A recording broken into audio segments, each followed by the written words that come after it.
ঢেকি স্বর্গ গেল ধান গালে, কি বলো? কতটা ধান ভাঙবে ঢেকি সেটা আমরা জানি না, তবে জানি কিন্তু শঙ্কর এবং তার বন্ধু তাদের এই নতুন রহস্যে কিভাবে তারা সমাধান করবে, কিভাবে তুলে ধরবে আসল সত্যটা, সেটা জানতে হলে শুনতে হবে আজ রহস্য ও রোমাঞ্চের পাতায় শ্রীধর সেনাপতি রচিত গল্প খুনির ঠিকানা। গল্পের শেষে আপনাদের কেমন লাগলো সে মূল্যবান কমেন্টটি একেবারেই করতে ভুলবেন না বন্ধুরা। সঙ্গে থাকুন আর শুনতে থাকুন আজকের গল্প খুনির ঠিকানা। কোথাও বেড়াতে গেলে শঙ্কর চৌধুরী সাধারণত মানুষের ভিড় এবং কোলাহল এড়াবার জন্য শহরের গা ঘাসা অনামী কোনো ছোট হোটেলের দিকে দৃষ্টি ফেলে। এখানে সপ্তাহখানেকের জন্য বেড়াতে এসে স্বপ্না হোটেলে আমাদের দুজনের সিট রিজার্ভ করা হয়েছে। এর আগেও আমরা দু একবার এখানে গিয়ে এসেছি। এই হোটেলের মালিক ব্রিজমোহন আমাদের বিশেষ করে শঙ্করকে পরিচয় জানেন। দেখতে দেখতে ছুটির 3টে দিন কেটে গেল। জায়গাটা আমাদের ভালোই লাগে। একদিকে দ্রুত গড়ে উঠছে বাড়িঘর, রাস্তা, পার, আর অন্যদিকে খোলা মাঠ, একটা ছোট নদী, তার ওপারে শালের অগভীর জঙ্গল, আর সেই বনের মাথা টপকে কালো মোষের পিঠের মতো একটা নামগোত্রহীন ছোট পাহাড়ের চূড়ো উঁকি দিচ্ছে। এদিক ওদিক ঘুরে হোটেলে ফিরতে সেদিন বেশ দেরি হয়ে গেল। সিঁড়ির কাছে পৌঁছে গিয়ে থমকে দাঁড়ালাম। আমাদের দুজনকে দেখতে পেয়ে হোটেলের মালিক ব্রিজমোহন দ্রুত প্রায় এগিয়ে আসছেন। লক্ষ্য করলাম একটা গভীর কালো ছায়া তার সদা প্রফুল্ল মুখখানা ম্লান করে রেখেছে। দেখলাম ব্রিজমোহন একা নন, তার সঙ্গে আছেন একজন police officer.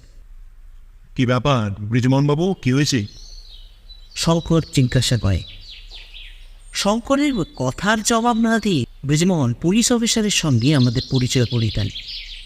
Inspector Shivnarine Yadav উৎফুল্ল বলেন, মিস্টার চৌধুরী, শঙ্কর চৌধুরী, কলকাতার নাম করা বেসরকারি গোয়েন্দা। আমাদের তো সৌভাগ্য বলতে হবে মশাই, এই স্বপ্না হোটেলে একটা খুন হয়েছে, তা আপনার সাহায্য। শঙ্করে এখন হাত খপ করে ধরে ব্রিজমোহনবাবু বলেন, মানে হ্যাঁ শঙ্করবাবু, পুলিশকে আপনি যতটুকু সাহায্য করুন বা না করুন, আমাকে কিন্তু এই বড় বিপদের হাত থেকে বাঁচান আপনি। আমার নাইট ক্লার্ককে তার ঘরে কে বা কারা খুন করে রেখে দিয়ে গেছে। হোটেলের এক ঝিয়ের প্রথমে সন্দেহ হয়, ঘরের দরজা খোলা দেখে সে ভেতরে ঢোকে। এর আগে মিলনকে কোনোদিনই তার নিজের ঘরে দরজা খোলা অবস্থায় দেখা যায়নি কোনোদিন। দরজা খোলা দেখে জিয়ের কৌতূহলতে সে ঘরে ঢুকে যায় আর দেখে খাটের ওপর মিলন মৃত অবস্থায় শুয়ে আছে। শঙ্কর ক্ষণকাল চুপ করে দাঁড়িয়ে থাকে, তারপর আমার দিকে ফিরে শুকনো হেসে বলে, ঢেকি স্বর্গে গেল ধান মানে কে রে, ঠিক বলছি তো? পরক্ষণে সে জিজ্ঞাসা করে, আচ্ছা, কতক্ষণ আগে হত্যাকাণ্ডটা ধরা পড়েছে? হাতের ঘড়ি থেকে পুলিশ অফিসার গম্ভীর গলায় বলেন, ওই ধরুন না, প্রায় 1.5 ঘন্টা তো হলোই। 9:30টার সময় মৃতদেহ আবিষ্কৃত হয়। বেশ, চলুন তো একবার মৃত অপরস্থলে গিয়ে একবার দেখা যাক। তার আগে ব্রিজমোহনবাবু আপনি বলুন যে আপনার নাইট ক্লার্ক ওই মিলন সম্পর্কে আপনি কি কি জানেন? আপনার এই হোটেলে সে অতদিন চাকরি করে এই সমস্ত। ব্রিজমোহন বলে, মানে তা বছর 4 তো হবেই। খুব শান্ত প্রকৃতির ছেলে মশাই, কথা বলতো কম, কাজের মধ্যেই নিজেকে ব্যস্ত রাখতে।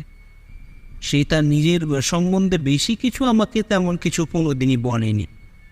একদিন হঠাৎ এসে আমাকে সোজাসুজি বললে যে একটা চাকরি দেবেন, মাইনে যা দেবেন তাতেই সে নাকি রাজ।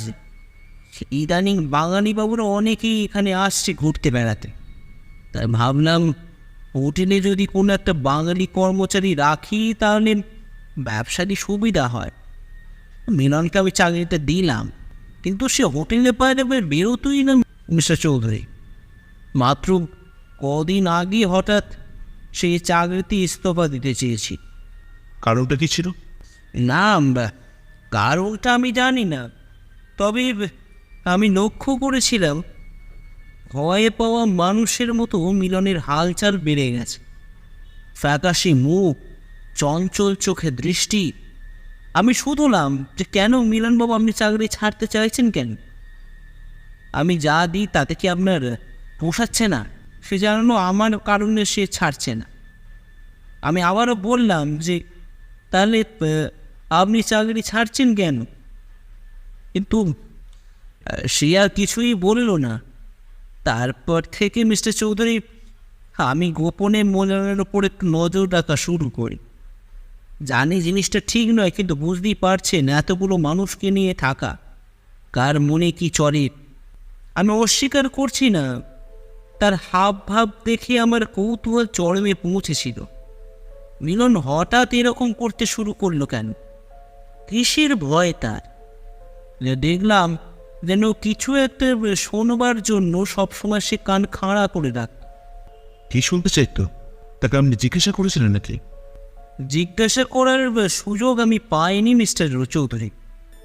একদিন অল্পক্ষণের জন্য মিলনের কাছে দাঁড়িয়েছিলাম, আর ঠিক সেই সময় সে আচমকা আমার এক হাত চেপে ধরে বলে, কোথাও কি কোনো পা ঘষ্টে চলা বেড়াচ্ছে এরকম কোনো আওয়াজ পাচ্ছেন নাকি? তা আমি বলেছিলাম, কই না তো। মিলনের সারা মুখটা তখন দেখেছিলাম মশাই গামে একেবারে ভিজে গেছে, অথচ সময়টা শীতকাল। তারপর থেকে তার অবস্থার বিশেষ এর পেরোয়নি। শেষ পর্যন্ত 2 সপ্তাহের নোটিশ দিয়েছিল। এই 3 দিন পরেই তার চাকরি ছেড়ে দেওয়ার কথা। তারই মধ্যে দেখুন কী সব যেন ঘটে গেল মশাই। মিস্টার যাদব মনে করে দিলেন, দেখেন শঙ্করবাবু, এই গলা টিপে হত্যা করা হয়েছে।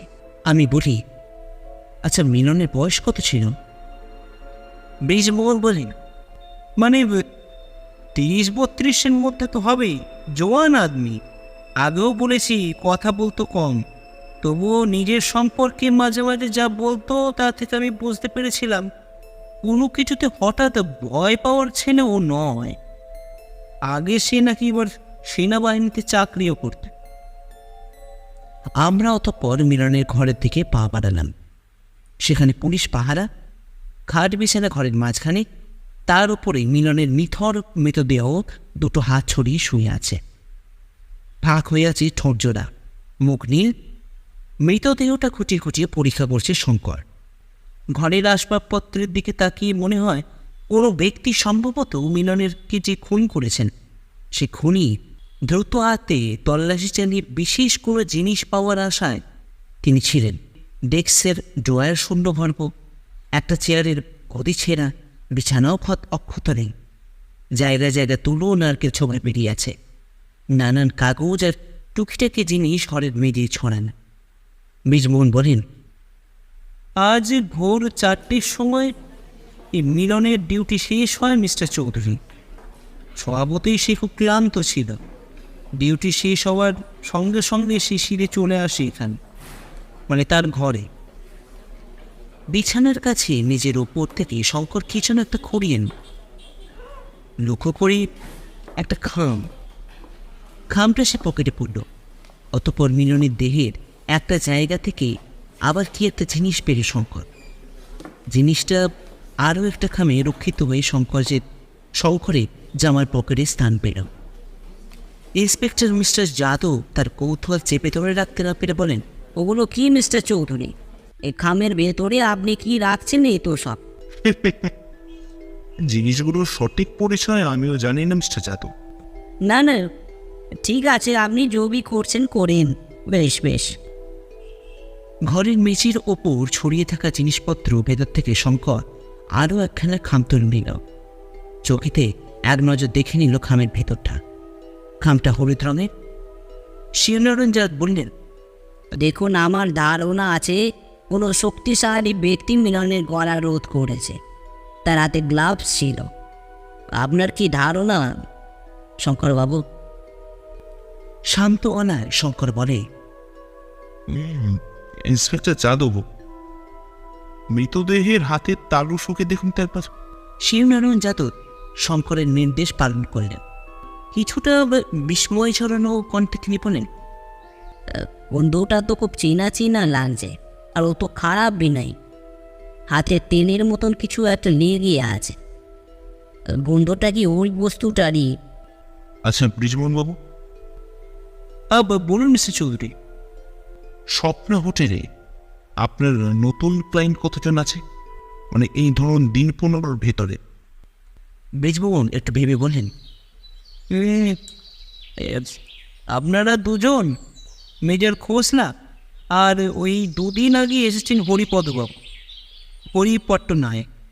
দুপুরে খাওয়ার সময় আপনি তাদের সকলকেই দেখতে পাবেন। এই সময় হোটেলের সামনে এসে দাঁড়ালো একটা গাড়ি। মিলনের মৃতদেহ পুলিশ মর্গে নিয়ে গেল পোস্টমর্টম হবে। আর ব্রিজমোহনকে বলে গেল ঘরটা তালা দিয়ে রাখতে। পুলিশের হুকুম ছাড়া ঘর খোলা নিষেধ। তাছাড়াও সবাইকে জানিয়ে গেল পুলিশ যে পুলিশের অনুমতি ছাড়া কারোর হোটেল ত্যাগ করা যাবে না। ব্রিজমোহন বাবু আমাদের ঘরে নিয়ে এলেন। শঙ্কর তাকে ডেকে নিয়ে এলো। ব্রিজমোহনকে প্রায় কাতর কণ্ঠে বললেন, যত তাড়াতাড়ি সম্ভব পারেন এই ব্যাপার ন্যস্ত করুন মিস্টার চৌধুরী। দেখুন, যা করার করবেন কিন্তু এখানকার পুলিশরা। আমি আমার সাধ্যমতো চেষ্টা অবশ্যই করব। তা যাই হোক, মিলন সম্পর্কে কিছু জানতে চাইছেন, আপনি তার সম্বন্ধে মানে কতটুকু জানেন তা বলি। ব্রিজমোহন একটু আফসোসের সুরে বলেন, উফ, কি ভুলই না করেছি মিস্টার চৌধুরী। মিলন সম্পর্কে গোড়াতে আমি খুব বেশি কৌতূহল দেখাইনি। সবটাই ভাষা জোয়ান বেকার ছেলে, বাঙালি। অতএব ধরে নিয়েছিলাম যে বাংলাদেশ থেকে সে এসেছে। মিলনকে আমি তার ঘর বাড়ির কথা জিজ্ঞাসা করিনি কোনোদিন। সে কি তাহলে আপনাকে নিজেই বলেছিল ও মিলিটারিতে কিছুদিন চাকরি করেছিল? হ্যাঁ, গল্প করতে করতে একদিন বলে ফেলে সে। নিজের পরিচয় দেওয়ার জন্য বা তার চাকরিতে সাহায্যের জন্য সে কি কোনো রকম কাগজপত্র এনেছিলেন, দেখেছিলেন আপনি? না। আচ্ছা, মিলনের কোনো চিঠিপত্র আসতো? ব্রিজমোহন বাবু বললেন, হ্যাঁ, চিঠিপত্র আসতো বই কি, তবে সংখ্যায় খুবই কম। আচ্ছা ব্রিজমোহন বাবু, আপনার গেস্টদের সঙ্গে মিলনের ব্যবহারটা কেমন ছিল? আপনি তো নিশ্চয়ই সেটা লক্ষ্য করেছেন। সেটা তো আমাকে লক্ষ্য করতেই হয় মিস্টার চৌধুরী। খদ্দের অখুশি হলে বিজনেসের ক্ষতি হয় না। সেদিক থেকে মিলনের বিরুদ্ধে আমার কোনো নালিশ নেই। খদ্দেরের সঙ্গে তার ব্যবহার ছিল অত্যন্ত ভদ্র, নম্র এবং বন্ধুত্বের মতন।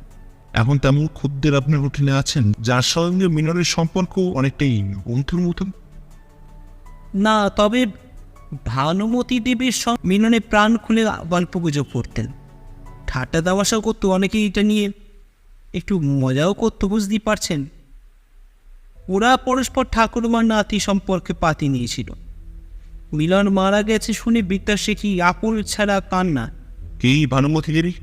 একজন বৃদ্ধ মহিলা তেতলের একটা ঘরে ভাড়া নিয়ে আছেন। তিনিও বাঙালি। এখানকার জল হাওয়াটা তার স্বাস্থ্যের পক্ষে খুবই উপকারী মনে হয়েছে তার। তাই মাস 6 হলো তিনি এখানেই আছেন। মাঝে মাঝে তার এক ভাইপো এসে দেখা করে যায়।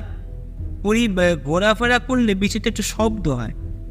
পা ফেলার সঙ্গে সঙ্গেই থপ করে একটা শব্দ হয়। তারপরে সেই পাটাকে টেনে নেওয়ার পরই অন্য পায়ে ফেলতে আবার এই থপ করে শব্দটা হয়। পায়ে মনে হয় কোনো ডিফেক্ট আছে। তিনি সবসময় মোজার কেস পরে থাকেন। অবশ্য চলাফেরা করার পরেই এ শব্দ আর থাকে না। আচ্ছা, মেজর খোসটার সঙ্গে মিলন কি মেলামেশা করতো নাকি? আমি তো আগেই বলেছি, মিলন সেনা বিভাগে কাজ করেছিল কিছুতে। কাজেই সেনা বিভাগের লোককে দেখে সে হয়তো খুশি হয়েছিল। দুজনকে মাঝে মাঝে আমি যুদ্ধের কথাও বলতে শুনেছি। আর একটু বেশি মেলামেশা হচ্ছিল হরিপদবাবুর সাথে, ওই হরিপট্টনায়ক। কেই পটনা? তা জানি না মশাই, পরিচয় ব্যবসায়ী। শঙ্কর এবার নিচু গলায় বলেও, আচ্ছা, আরেকটা কথা, মিস্টার যাদবের নির্দেশে আপনি মিলনের ঘরে দরজায় যে তালাটা ঝুলিয়েছেন সেটা চাবি কিছুক্ষণের জন্য আমাকে দিতে হবে, পারবে তো? ব্রিজমোহন চোখ ঘোর আমতামতে করে বললেন, দেখুন, পুলিশের ব্যাপার তাদের নির্দেশ অমান্য করলে কোনো অসুবিধা হবে না তো? আরে না না, নিশ্চয় তো কর্তৃত্বশীল করেননি, হয়তো পরেই করে দেওয়ার সম্ভাবনা আছে, কিন্তু তার আগেই আমরা মিলনের ঘরটা একবার দেখে নিতে চাই। আপনিও তো চান মিলনের হত্যাকারী খুব তাড়াতাড়ি ধরা পড়ুক। চাবিটা দিন, আপনার কোনো ভয় নেই, সব কিছুর দায়িত্ব এখন আমার। নিজের পকেট থেকেই খাম বার করল শঙ্কর। মিলনের ঘরের মেঝেই পড়েছিল খামটা। খামের ভেতর থেকে কয়েক টুকরো কাগজ বেরোলো। হিন্দি আর ইংরেজি খবরের কাগজের কর্তৃক কিছু অংশ। হিন্দিতে ছাপা সংবাদপত্রের বাংলা করলে দাঁড়ায় ধৃত আসামিদের পলায়ন।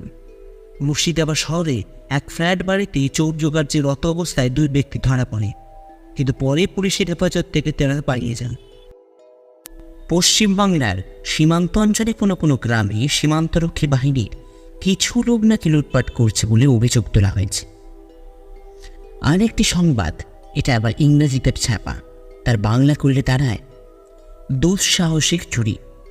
মালদহ জেলায় ইংরেজ বাজারে প্রখ্যাত স্বর্ণশিল্পী ও মণিরত্ন ব্যবসায়ী মদনলাল পোদ্দারের বাড়ি থেকে কয়েক লক্ষ টাকা মূল্যের গহনাপত্র চুরি হয়ে গেছে।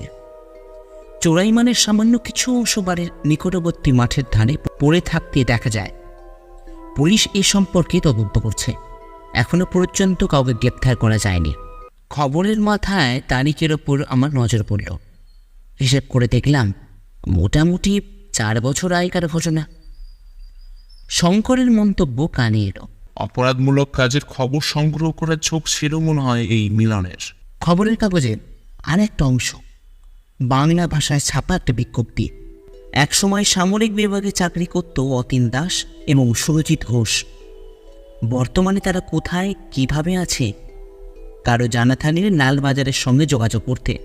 সুরজিৎ ঘোষের শরীরের একটা অংশের বিশেষত্ব হলো 2 পায়ের বুড়ো আঙুল দুটো পাশের পায়ের আঙুলের সঙ্গে জোড়া। সংবাদপত্রের টুকরোগুলো অতঃপর সেই খামের ভেতর ভরে ফেলল শঙ্কর। তারপর চোখ বুঝে চেয়ারে বসে রইল কিছুক্ষণ। খানিক বাদে সে চোখ মেলে তাকালো আমার দিকে, তারপর বলল, এই কিছু বোঝা গেল? বললাম, কোনো বড় শহর বা পরিচিত জায়গা ছেড়ে মিলন এমন একটা জায়গায় থাকা বেশি পছন্দ করেছিল। সেটা কি ঠিক নয় কি? অর্থাৎ আগেকার সঙ্গী সাথীদের বরাবরের জন্য বর্জন করে মিলন পালিয়ে এসেছিল এখানে, তাই না? আমার তো অন্তত তাই ধারণা। বিশেষ কোনো কিছুর সন্ধানে হত্যাকারী এগোরে তল্লাশি চালিয়েছিল, সেটা বোঝাও যাচ্ছে। অতএব মিলন কি হত্যার মোটিভ হওয়া উচিত চুরি? মাথা নাড়াতে নাড়াতে শঙ্কর বলল, মনে হয় আগন্তুককে মিলন নিজের হাতেই ঘরের দরজা খুলে দিয়েছিল। মিলনের হাতের ঘড়ি হাতেই বাঁধা ছিল। চোর তাহলে ঘড়িটা নিয়ে যায়নি কেন? এটা দেখে তো মনে হয় চুরিটাই একমাত্র মোটিভ নয়। হত্যাকারী এমন এক ব্যক্তি যাকে মিলনের অবিশ্বাস করার মতন কোনো কারণ ছিল না, তাই হয়তো তাকে দরজা খুলে দিতে সে ইতস্তত করেন। আগন্তুক আজ ভোরে 4টে থেকে 5টার মধ্যে এসে ঘরের দরজা আঘাত করে, হত্যা করে মিলনকে। তারপর ঘরের ভিতরে তল্লাশি চালায়, আর তা এতটাই দ্রুত গতিতে করে যে এলোমেলো হয়ে যাওয়া ছড়িয়ে পড়া জিনিসগুলো সে ঠিক করে যেতে পারেনি, কারণ রাত হয়ে এসেছিল তখন। কারণ না কারণ নজরিতে পড়ে যাওয়া অসম্ভব কিছু নয়, তাই পালিয়ে যেতে হয় তাকে। এদিকে মিলনের দেহ থেকে একটা জিনিস তখন আমি তুলে নিয়েছিলাম, মনে আছে তোমার? হ্যাঁ দেখেছিলাম তো বটেই, কিন্তু কি সেটা? ফ্রেশ ক্রিম ট্যালকাম পাউডারের মেশানো। লাঞ্চের সময় হয়েছে, চলো ডাইনিং রুমের দিকে যাওয়া যাক। ডাইনিং রুমে আমাদের সঙ্গে প্রথমেই ডাকা হলো বানুমতী দেবীর সঙ্গে। বয়স্কা মহিলা, কাঁচা পাকা চুল মাথায়, পরনে সাদা থান আর জামা। তার মনটাও যে কত সাদা তার সঙ্গে কথাবার্তা বলার সময় অনুমান করা গেল। কথা তিনি কম বলেন, মিলনের জন্য যথেষ্ট অশ্রুপাত করছেন। ভানুমতী দেবীর কাছ থেকে এমন কোনো মূল্যবান তথ্য পাওয়া গেল না যা মিলনের হত্যা সম্পর্কে কোনো আলোকপাত করতে পারে। তারপর সাক্ষাৎকার ঘটল মেজর খোসলের সঙ্গে, বলিষ্ঠ দীর্ঘদেহী সৈনিক পুরুষ। কিন্তু আশ্চর্য, মিলনের কথা বলতে গিয়ে তার কণ্ঠস্বর আর্দ্র হয়ে গেল। এরপর দেখা হলো পট্টনায়কের সঙ্গে, অর্থাৎ হরি পট্টনায়ক। একটু উগ্র প্রকৃতির মানুষ, স্বভাবতই আমাদের এড়িয়ে চলতে চেয়েছিলেন। বলা বাহুল্য এই হরিপট্টনায়ক ভদ্রলোকের কাছ থেকেও বিশেষ কিছু তথ্য পাওয়া গেল না। শঙ্করের মতো আমিও সেটা বুঝতে পেরেছিলাম।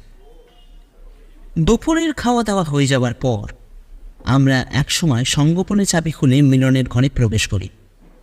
নিস্তব্ধ হোটেল, কেউ নেই কোথাও। নিচু গলায় আমি বললাম, এখানে আর নতুন কিছু দেখার আছে কি শঙ্কর? শঙ্কর বলে, হত্যাকারী যে খুঁজতে এসেছিল তা পেয়েছে কিনা সেটাই হচ্ছে আসল দেখার। সেটা লুকিয়ে রাখতে মিলন অনেক দিন সময় পেয়েছিল, তাই সেই লুকিয়ে রাখা জিনিসটাকে আবিষ্কার করতে হত্যাকারী মাত্র ঘন্টাখানেক সময় পেয়েছিল। এত তাড়াতাড়ি হয়তো তার পক্ষে জিনিস গোপন স্থান থেকে বের করে চুরি করে নিয়ে যাওয়া সম্ভব নয়। আর সে যেভাবে ঘরে জিনিসপত্র ইসস্তত্ব ছড়িয়ে রেখেছিল, তাতে ওই 1 ঘন্টায় কখন যে হুশ করে বেরিয়ে যায় তা বুঝতে পারেনি। ঘরের একপাশে স্থির হয়ে দাঁড়ালো শঙ্কর। তার দৃষ্টি ঘুরে বেড়াতে লাগলো ঘরের প্রতিটা আসবাবপত্রকে ছুঁয়ে। অতঃপর সে ঘরের মেঝে নানা স্থানে আঘাত করে করে পরীক্ষা করতে লাগলো। আবার কখনো বা জানলা, দরজা, কিন্তু সবকিছু নিষ্ফল হলো। এবার শঙ্করের লক্ষ্য গেল মিলনের পালঙ্কটির দিকে। সে বলল, এবার তুই আমাকে একটু সাহায্য করতো। খাটের একটা পায়া শূন্য তুলে ধরতে হবে। নে, হাত লাগা। বেশ মজবুত আর ভারী পালঙ্কটা নিজের পছন্দ মতো তৈরি করে নিয়েছিল মিলন। তবে এটা কথায় কথায় বলেছিলেন বৃজমোহনবাবু, কাজেই এমনটা হওয়াটা তো স্বাভাবিকই। কিন্তু শঙ্করের কাণ্ড কারখানা দেখে আমি তো একটা ছোটোখাটো পালঙ্কের পায়া ধরে তুলতে যে এত কষ্ট করতে হয় তা বোঝাবার উপায় ছিল না। শঙ্কর বলে, এবার নামিয়ে রাখ, আর একটা পায়া তুলে ধর। আমি যথারীতি তুলে ধরলাম। পর্যায়ক্রমে 4টে পায়ে উত্তোলন এবং পায়াগুলোর গায়ে শঙ্করের কান পাতা এবং শঙ্করের চোখে খুশিছি। পেয়েছি পেয়েছি, বুঝলি, পেয়েছি। কি পেয়েছিস? একটু ধৈর্য ধর, খাটের একটা দিক উঁচু করে তুলে ধরে রাখ। ঘরের কোণে একটা কাঠের টুল আছে, সেটাকে টেনে নিয়ে এলো শঙ্কর। খাটের উঁচু করে ধরে রাখা জায়গাটা নিচে সেই টুলটা দিয়ে ঠেলে দিতেই ওপরে আমি রাখলাম খাটটা। দুটো পায়ে রইল শূন্যে। শিশির ছিপে ঘোরার মতন শঙ্কর এবার শূন্যে ঝুলে থাকা একটা পায়া উল্টো দিকে ঘোরাতে লাগলো। কয়েক প্যাঁচ ঘোরাতেই পায়াটা খট করে আলগা হয়ে গেল। আর কি আশ্চর্য, দেখা গেল পায়াটা ফাঁপা আর তার ভেতরে সজ্জিত রয়েছে মূল্যবান সব হিরে জহরত। খোলা হলো অন্য পায়াটাও, তার ভেতর থেকে বেরোলো সোনা আর সব বিভিন্ন অলঙ্কার। এমন করে 4টে পায়া থেকেই পাওয়া গেল নানা ধরনের। শঙ্কর বলল, আমার অনুমান যদি মিথ্যে না হয় তাহলে এসব চোরাই মাল। মালদহের ইংরেজ বাজারের স্বর্ণশিল্পীর মদনলাল পোদ্দারের বাড়ি থেকে যে কয়েক লাখ টাকার গয়না চুরি হয়েছিল, এর মধ্যে সেসব কিছু থাকাও অসম্ভব কিছু নয়। অতঃপর খাটের পায়াগুলো সস্তানে পুনরায় ইটে দিয়ে খাটটা পূর্ব যেমন ছিল সেরকম করে দেওয়া হলো। তালাও ঝুলে আমরা তাড়াতাড়ি বেরিয়ে এলাম ঘর থেকে। বলা বাড়ল, হিরে চওয়ানো সোনার গহনা দিয়ে আমরা সঙ্গে করে নিয়ে এলাম। নিজেদের ঘরে পৌঁছে আমি বললাম, সবই তো হলো শঙ্কর, কিন্তু হত্যাকারীর হদিশ তো পাওয়া গেল না। শঙ্কর জবাব দিল না। কি একটা গভীর চিন্তা সে মগ্ন রইল। আমি আবার বললাম, আচ্ছা শঙ্কর, মিলনের ঘরের এইসব হিরে জওয়ারাত লুকোনো আছে, হত্যাকারী যদি তার না জানা থাকে তাহলে মিলনকে হত্যা করার জন্য তার কি প্রয়োজন ছিল? সারা রাত ধরে মিলনের হোটেলের ডেস্কে তো বসে ডিউটি দেয়, তখন তার ঘর তো ফাঁকাই ছিল, সে তো সহজেই কাজটা হাসিল করতে পারত। শঙ্কর মাথা নাড়তে নাড়তে বলল, না না, তার উদ্দেশ্য ছিল দুটোই। প্রথমত মিলনকে হত্যা করা, আর দ্বিতীয়ত লুকিয়ে রাখা ধনরত্ন উদ্ধার করা। যাই হোক, আমি বেরোচ্ছি, খুব সতর্ক থাকিস। সেদিন বিকালে পুলিশ মিলনের ঘরটা সিল করে দিয়ে গেল। ঘরের সামনে বসলো 24 ঘন্টা পুলিশের পাহারা। শঙ্কর কোথায় কখন থাকে, কী করে, হদিশ পাইনি। রাতেও অনেক সময় তার পাত্তা পাওয়া যায় না, জিজ্ঞেস করলেও উত্তর সে দেয় না। একদিন শুধু বললে, একটু ধৈর্য ধরো ভাই, কাজ প্রায় হাসির হয়ে এসেছে। তাই মনের দুঃখে শেষে আমি চুপ করেই গেলাম। পঞ্চম দিন সকালে দেখা গেল মিলনের ঘর থেকে পুলিশের পাহারা আর শিল তুলে নেওয়া হলো। ঘরে শুধু হোটেলের তালা ঝুলছে, তার মানে ও ঘরে পুলিশের আর তার আর কোনো কাজ নেই। কিন্তু হোটেলের পোড়ারদের ওপর, বিশেষ করে মেজর খোসলার ওপর যে পুলিশের তীক্ষ্ণ নজর রয়েছে তা বোঝা গেল। বিকালের দিকে শঙ্কর আমাকে বলল, আজ রাতে বোধহয় সেই সংখ্যের জবনিকা উঠবে, তৈরি থাকিস। ভেবেছিলাম এই সম্বন্ধে হয়তো শঙ্করের কোনো কথাই শুধবে না, কিন্তু মুখ থেকে ফস করে বেরিয়ে গেল, তার মানে হত্যাকারী আজ রাতে ধনরত্নের খোঁজে মিলনের ঘরে ঢুকবে। পুলিশ পাহারা তাকে এতদিন এই কাজটা সে করতে পারছিল না, খুব আহত করছিল তার মনটা। চোরাই মাল সব হাতিয়ে যত তাড়াতাড়ি পারা যায় এখান থেকে সরে পড়াই তার মত। অবশ্য পুলিশের নজর যে তার ওপর নেই সে তা বুঝেছে, তবু বলা তো যায় না। জাল পাতা রয়েছে তার সঙ্গে অত্যন্ত সতর্কতার সঙ্গে এবং গোপনে। সন্ধ্যা থেকে ইন্সপেক্টর যাদব আমাদের ঘরে এসে আশ্রয় নিয়েছেন, তাও গোপনে। রাত প্রায় 9টা নাগাদ ইন্সপেক্টর যাদবকে মিলনের ঘরে পাঠিয়ে দিল শঙ্কর। তারপর গেলাম আমি, এবং আমাকে অনুসরণ করে পেছন পেছন এলো শঙ্কর। ঘরের ভেতরে দরজার পাশে সশস্ত্র দাঁড়িয়ে রইলেন ইন্সপেক্টর যাদব। শঙ্করের সঙ্গে একটা আলনার পেছনে আশ্রয় নিলাম আমি। পুলিশের এক গোয়েন্দা এসে বাইরে থেকে তালাটা আবার ঠিক মতন লাগিয়ে চলে গেল। এসবই হলো অত্যন্ত গোপনে। আলো নেই, চমট অন্ধকারে বন্দী হয়ে রয়েছে ঘরের 4 দেয়ালের মধ্যে। হোটেলের কর্মব্যস্ততার কোলাহল ক্ষীণতর হতে হতে এক সময় মিলিয়ে গেল। সব নিস্তব্ধ, 2-1টা দূরের ছোট ছোট শব্দ শুধু। সেকেন্ড, মিনিট, ঘন্টার পর ঘন্টা অতিবাহিত হতে লাগলো। আমি এক সময় ধৈর্য হারিয়ে শঙ্করের কানে কানে বললাম, না ভাই, বৃথা চেষ্টা। উত্তরে শঙ্কর একখানা হাত শুধু আমার ভাতের ওপর রাখল। হঠাৎ আমার দৃষ্টি ছুটে গেল দরজার দিকে। দরজা খোলার শব্দ। বড় করে দেখা যায় ধীরে ধীরে ফাঁক হয়ে যাচ্ছে বন্ধ দরজাটা। আমার সারা শরীরে রোমাঞ্চের শিহরণ। ঘরের মধ্যে প্রবেশ করছে একটা ছায়া মূর্তি। পরক্ষণেই তার হাতের টর্চ জ্বলে উঠল। আলোটা স্থির হয়ে পড়ল খাটের ওপর। ঘরের আলোটা জ্বেলে দিন ইন্সপেক্টর যাদব। শঙ্করের বজ্র কঠিন কণ্ঠস্বর শোনা গেল। আলোয় ভরে উঠল ঘর। আমি আগা করেই সন্দেহ করেছিলাম মেজর খোসলাকে, কিন্তু কি আশ্চর্য, কোথায় মেজর খোসলা? ঘরের মধ্যে হতভম্বের মতন দাঁড়িয়ে রয়েছেন সচকিত ভানুমতী দেবী। কিন্তু এই দৃশ্য মাত্র কয়েক মুহূর্তের জন্য। ভানুমতীর ভেলকি শেষ করে দিল শঙ্কর নিজেই। পলকের মধ্যেই তার ওপর ঝাঁপিয়ে পড়ে শঙ্কর তার মাথার পরচুলা খুলে নিল। আসুন মিস্টার যাদব, এর সঙ্গে আপনাদের একটা পরিচয় করিয়ে দিই। ইনি হচ্ছেন মিলন ওরফে অতীন দাসের এক সময়ের সঙ্গী এবং বর্তমানে তার হত্যাকারী সুরজিৎ ঘোষ। লালবাজার থেকে এক সময় একটা বিজ্ঞপ্তি প্রচার করে জানিয়ে দেওয়া হয়েছিল যে সুরজিৎ ঘোষের শরীরের বিশেষত্ব হচ্ছে 2 পায়ের বুড়ো আঙুল দুটো পাশের আঙুলের সঙ্গে জোড়া। সেটা এখন আপনি মিলিয়ে দেখে নিতে পারেন। হ্যাঁ, ভানুমতী দেবীর ছদ্মবেশীর আড়াল থেকে বেরিয়ে এসেছে সুরজিৎ ঘোষী। অদ্ভুত মেকআপ। সুরজিৎকে হাতকড়া পরিয়ে দেওয়া হলো। প্রথমে সে কোনো কথার জবাবই দেয়নি। শঙ্কর পকেট থেকে বের করলো 2খানা ফটো, একখানা সুরজিতের আর অন্যটা মিলন ধরিয়ে অথিনের। বলল, লালবাজার থেকে আনিয়ে নিতে হয়েছে এই দুটো ছবিকে। কি এবার তো কথা বলবে? সুরজিৎ বোধ হয় এবার বুঝতে পারল, আর চুপ করে থাকা যায় না। বলল, প্রথমে ওই অতীন দাসী আমাকে খুন করতে চেষ্টা করেছিল। আমাকে গুরুতরভাবে জখম করে নির্জন জঙ্গলের ধারে একটা নদীর পাড়ে ফেলে এসেছিল সে। শঙ্কর বলল, চোরাই মানের ভাগ বটরা নিয়ে ঝগড়া হয়েছিল বোধহয়। সবকিছু একলাই ভোগ করতে চেয়েছিল মিলন। ভেবেছিল আমি মরে গেছি বা শিগগির মরে যাব। হয়তো আমি সেখানেই মরে পড়ে থাকতাম, কিন্তু দূর থেকে এক গ্রামের চাষি সেখান দিয়ে যাচ্ছিল কাঠ কাটতে। আমাকে ওই অবস্থায় পড়ে থাকতে দেখে তার দয়া হয়, তুলে নিয়ে যায় কুঁড়ে ঘরে। অতীন লুকিয়ে পড়েছিল, পালিয়ে বেড়াচ্ছিল, কিন্তু শেষ পর্যন্ত পরদিন সকাল। স্বপ্না হোটেলের মালিক ব্রিজমোহন তার ঘরে আমাদের বসে চা খাওয়াচ্ছেন। শঙ্কর বলতে লাগলো, খুব সম্ভব যখন অতীন দাস আর সুরজিৎ ঘোষ সামরিক বিভাগে চাকরি করত তখন সুযোগ সুবিধা মতো তারা দুজনে মিলে চুরি ডাকাতি করে বেড়াতো। সেই জন্যই হয়তো সামরিক বিভাগ থেকে তাদের তাড়িয়ে দেওয়া হয়। মনে হয় সামরিক বিভাগ থেকে ছাঁটাই হওয়ার পর কোনো দুর্ঘটনায় এই সুরজিতের পায়ের আঙুলেরই অবস্থা।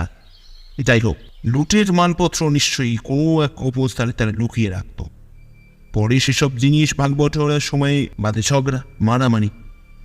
অতীন দাস সুরজিৎ ঘোষকে মৃতপ্রায় অবস্থায় জঙ্গলের ধারে ছেড়ে আসে। চুরি করা হিরে জহরাত গহনাদি নিয়ে চলে আসে তার সাথে। তার ধারণা হয়েছিল সুরজিৎ মারাই যাবেন, কিন্তু সুরজিৎ ভাগ্যের বসে বেঁচে গেলেন। কিন্তু সেই চাইল প্রতিশোধ। একটু থেমে শঙ্কর আবার শুরু করে। ইতিমধ্যে অতীন দাস তার নাম পাল্টে হয়ে যায় মিলন। ঘুরতে ঘুরতে এসে চলে আসে এখানে। বড় বড় পরিচিত শহরে সে এড়িয়ে চলত। বলা তো যায় না কখনকার নজরে পড়ে যায়। পুলিশ তাকে খুঁজছে, সে জানে। তাই অত্যন্ত মনোযোগ দিয়ে খবরের কাগজে শুধু ওই খবরটুকু খুঁজে বার করতে লাগলো সে। এমন একটা সময় নিশ্চয়ই আসবে যখন চৌর্য অপরাধ অতীন দাস সুরজিতের নাম খবরের কাগজ থেকে উঠে যাবে। পুলিশ ছেড়ে দেবে তাদের খুঁজতে। চায়ের পেয়ালার শেষ চুমুক দিয়ে শঙ্কর বলল, সুরজিৎ ঘোষ সম্পূর্ণ সুস্থ হয়ে উঠল। অতীন দাসের সন্ধানে যত্রতত্র ঘুরে বেড়াতে লাগলো। শেষ পর্যন্ত অতীনের সে দেখা গেল এখানে, এই হোটেলে নিজেকে ছদ্মবেশে লুকিয়ে রাখলো সে। কি নিপুণভাবে এক বৃদ্ধার ছদ্মবেশে দিনের পর দিন আপনাদের সকলের চোখ ধুলো দিয়ে ঘুরে বেড়াতে লাগলো। অতীনও ধরতে পারেনি, অথচ সুরজিৎই ছিল তার একসময় অন্তরঙ্গ সাথী। এখানে কাপা কাপা ভাঙা গলায় অতীনের সঙ্গে আলাপ জমিয়ে তুলেছিল ভানুমতি রূপী এই সুরজিৎ। এখন অনুমান করে নিতে আমাদের নিশ্চয়ই অসুবিধা হবে না যে সুরজিৎ ঘোষ অতীন দাসের কাছ থেকে চোরাই জিনিসগুলোর হদিশ জেনে নেওয়ার চেষ্টা করত। তাতে কিছুটা স্বপ্ন বোধহয় হয়েছিল। সে অনুমান করেছিল চোরাই মাল অতীন দাস এখনো পর্যন্ত কাছছাড়া করেনি, কারণ ইংরেজ বাজারের পোদ্দারে চুরি হওয়া হিরে জহরাতের লিস্ট পুলিশের হাতে থাকা স্বাভাবিক। তাই সেসব জিনিস বাজারে বিক্রি করতে গেলে মামার সমেত ধরা পড়ার একটা আশঙ্কা থেকেই গেছে।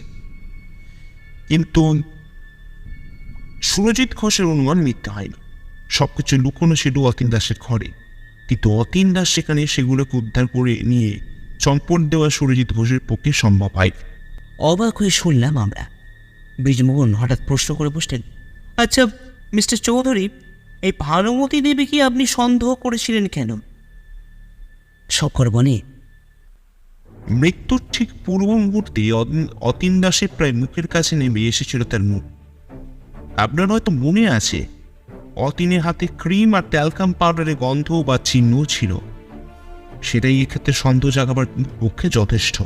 সুরজিতের পায়ে বুড়ো আঙুল দুটো পাশের আঙুলের সঙ্গে জোড়া, কিন্তু সেই আসল সত্যটা লুকোবার জন্য দু পায়ের সব আঙুলই আঠা দিয়ে পরস্পরের সঙ্গে জুড়ে মোজা পরে থাকতেন সুরজিৎ বাবু।